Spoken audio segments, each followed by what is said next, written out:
Bapak Presiden Prabowo, salam anti Londa Ireng.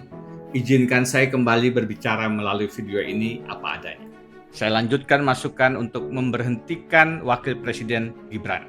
Alasan dan caranya sudah saya tulis sebelumnya. Selain pemecatan atau impeachment, ada cara yang lebih mudah, mendorong Gibran mengundurkan diri. Kenapa kita perlu mendorong Gibran berhenti? Tentu bukan karena persoalan pribadi. Ini persoalan menyelamatkan negeri. Wakil Presiden Gibran adalah dosa kolektif bangsa yang memang perlu dikoreksi. Segera, membiarkan dosa itu semakin lama bertahan, membuat Indonesia semakin kehilangan harapan. Kita semua mafhum bahwa Gibran menjadi wapres, bahkan menjadi calon wakil presiden, sejatinya bukan karena integritas moral ataupun kapasitas intelektual, tetapi karena faktor Jokowi. Bagi Prabowo, Gibran adalah golden ticket untuk mendapatkan dukungan Jokowi. Bukan Jokowi sebagai pribadi, tetapi Jokowi sebagai presiden dengan seluruh aparat kuasa dan anggaran negaranya. Sebab Jokowi dengan cawe-cawenya adalah syarat utama untuk menang dalam sistem pemilu yang syarat politik uang dan kecurangan. Maka langkah korektif memberhentikan Gibran bukan hanya perlu, tapi niscaya. Terlebih dengan krisis ekonomi, dugaan skandal publik, serta potensi skandal pribadi, pemberhentian Presiden Prabowo bukan tidak mungkin terjadi. Jika Presiden Prabowo jatuh, secara konstitusi kita akan punya Presiden Gibran Raka Buming Raka. Bagi Indonesia, itu bukan berita suka, tetapi kabar duka, itu malapetaka. Karena itu, memberhentikan Gibran adalah solusi utama bagi bangsa. Ada satu cara lebih mudah untuk memberhentikan Wapres Gibran, yaitu mendorongnya mengundurkan diri.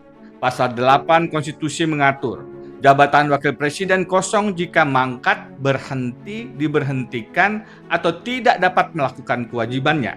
Mangkat artinya wafat, berhenti artinya mengundurkan diri, diberhentikan melalui impeachment. Jika sadar diri, jika sadar kapasitasnya, mestinya tidak sulit bagi Gibran untuk mundur.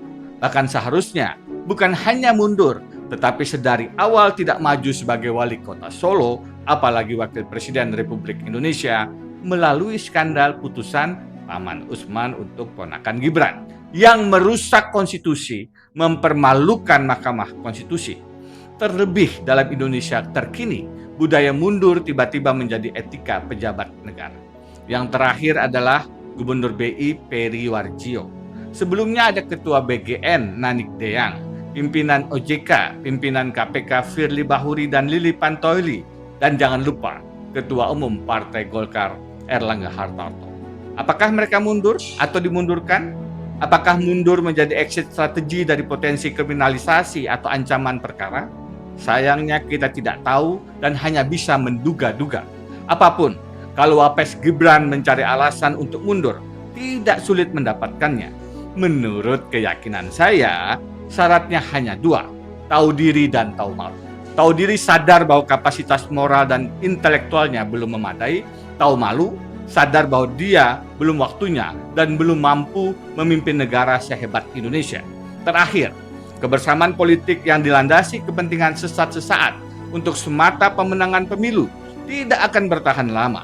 Hikayat mesra Bapak Presiden dengan Pak Jokowi, menurut saya, tinggal menunggu saat wafat bin Mangkat. Hanya menanti siapa yang menjadi pengkhianat, menjadi Londo Ireng. Kalau ditanya kepada PDI Perjuangan, sang Londo Ireng sudah jelas sosoknya, sudah jelas kepalsuannya. Tanya saja pada Mas Roy Suryo.